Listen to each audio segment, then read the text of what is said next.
Let's review what Paul was saying though. Verse 16 says, walk in the spirit, and you shall not fulfill the lust of the flesh. So we have two things here, the spirit and the flesh. He is telling us that we need to walk in the spirit, which is the Holy Spirit, the Ruach HaKodesh. And if we do this, we will not fulfill the lust of the flesh. That's the summary of everything else we're going to be reading. So this is the main directive, and you should say this out loud as your instruction.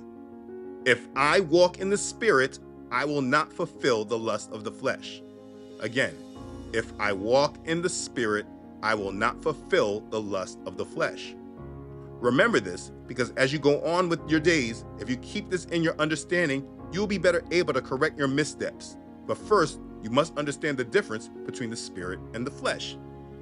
You see, verse 17 says, for the flesh lusts against the spirit, and the spirit against the flesh. And these are contrary to one another, so that you do not do the things that you wish.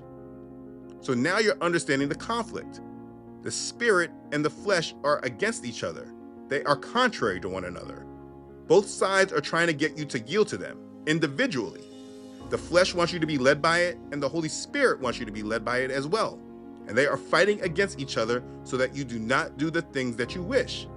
Meaning, if you're trying to walk in the spirit, following Yahuah, your flesh is being provoked and trying to get you off that walk so that you're no longer walking in the spirit. And in the contrary, when you're walking in the flesh, the spirit is being provoked and trying to get you back on your walk with him and move you away from the flesh. The problem that many of us have in this life is that we're yielding more to the flesh than the spirit. And the more we yield to the flesh, the less power we are giving to the spirit. So though the spirit may be speaking to you and trying to get your attention to not do certain things, because you are yielding to the flesh, you can't recognize the spirit speaking to you. It's tugging at your heart. And it's even worse when you do feel him speaking with you and you decide to ignore it and do what you want anyway. You must recognize the difference between the flesh and the spirit.